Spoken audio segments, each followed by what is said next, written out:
Tu vas nous parler des animaux, c'est ça? Oui, exactement. Alors, on y va. Explique-nous. Alors, en fait, oui, je cherchais un peu un concept de chronique qui aille un peu avec le ton de l'émission. Et donc, j'ai eu l'envie de faire une chronique un peu des bonnes nouvelles. Et je me suis demandé pourquoi il n'y avait pas plus de bonnes nouvelles dans les médias. Alors, je suis tombé sur cette phrase d'une journaliste qui dit « Nous sommes biologiquement attirés par les informations négatives. Nous nous préparons instinctivement à réagir et à anticiper le pire pour notre survie. C'est inné et ça fait de l'audience. » Voilà. Donc moi, avec ma chronique, je veux vous préparer au meilleur. Et pour les audiences, on a les invités. Voilà. C'est déjà pas mal. Donc en fait, pour cette première chronique, moi, je voudrais attirer votre attention sur les infrastructures dont personne ne parle, comme par exemple, et on en arrive aux animaux, mon cher Christian, les crapodromes. Est-ce que vous savez ce que sont les crapodromes? Une course de crapauds, comme un hippodrome, un camélodrome, non? Alors, c'est écrit à la suite, mais énervés. j'avais anticipé ce genre de réponse. Alors, regarde, comme c'est écrit, je vais te le dire. Non, ce ne sont pas des pistes en gazon ou en sable fibré bordées de lys, et non, sur lesquelles les crapauds s'affronteraient pour savoir qui est le plus rapide. Non, il s'agit d'un ingénieux système qui permet de protéger les crapauds qui traversent la route lors de leur migration nuptiale. Parce que oui, messieurs, dames, figurez-vous que si les saumons remontent les rivières, les crapauds traversent la route. L'amour. Et ils traversent la route et on ne sait toujours pas si ça les aide à trouver du travail. Mais alors, parfois, lorsqu'ils traversent ces routes et qu'ils se retrouvent sur ces bandes d'asphalte, les crapauds se retrouvent malheureusement face à d'autres usagers de la route, des adversaires parfois de taille un peu plus conséquente.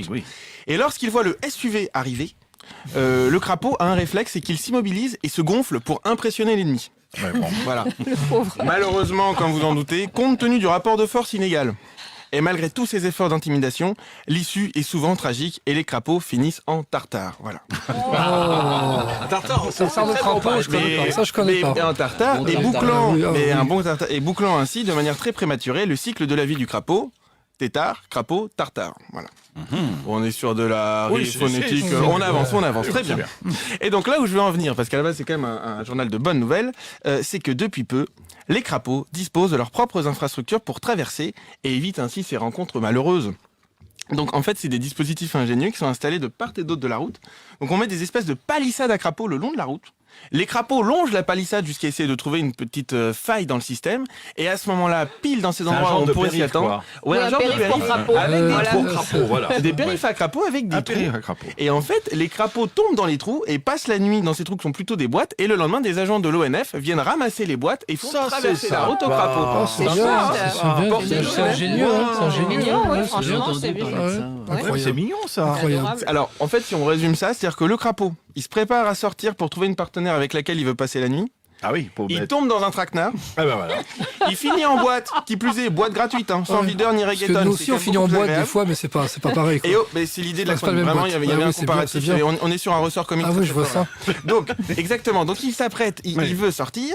Il s'apprête, traquenard. Il finit en boîte et au petit matin, il est ramené à bon port en toute sécurité par une personne tierce. Voilà. Donc en fait, la vie des crapauds avec ce système, c'est celle d'un étudiant en Erasmus. Et alors, figurez-vous, messieurs, dames, qu'on trouve entre 40 et 50 systèmes de ce genre en France. Et pour donner une idée, on estime que rien que le dispositif qui a été installé à Ourtin, en Gironde, dans le Médoc, a permis de sauver pas loin de 7000 crapauds depuis 2019. Et ça, c'est quand même une bonne nouvelle. Voilà. Ça, c'est bien. Et alors, c'est positif, mais c'est l'idée, on met du soleil dans cette chronique. Et donc là, moi, comme ça, avec toute mon innocence et mon énergie solaire, je vous parle des crapodromes.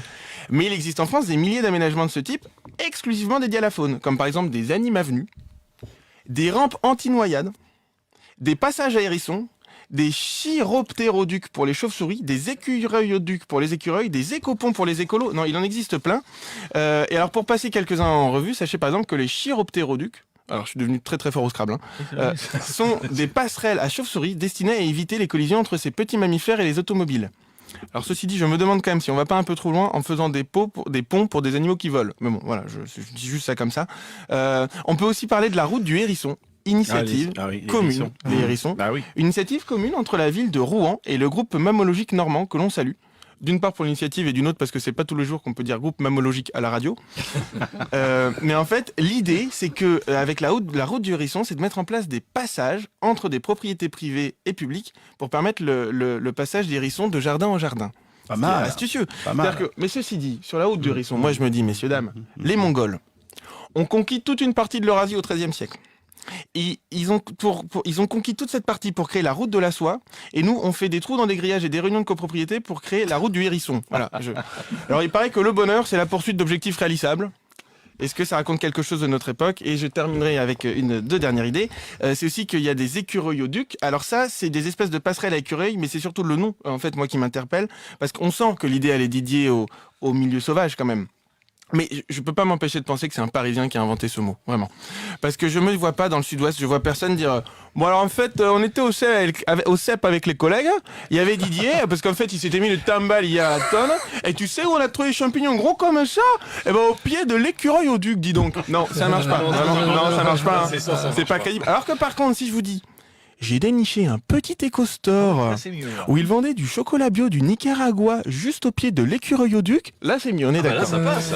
Tout ce que je voulais vous dire, moi, dans cette chronique, c'est qu'en fait, peu importe leur nom, la bonne nouvelle, c'est que dans un monde où les routes divisent les territoires, maintenant, avec ces infrastructures, les animaux peuvent enfin retrouver leur chemin, alors que moi, je ne sais toujours pas trouver la bonne sortie d'autoroute. Voilà. Ouais. Merci beaucoup.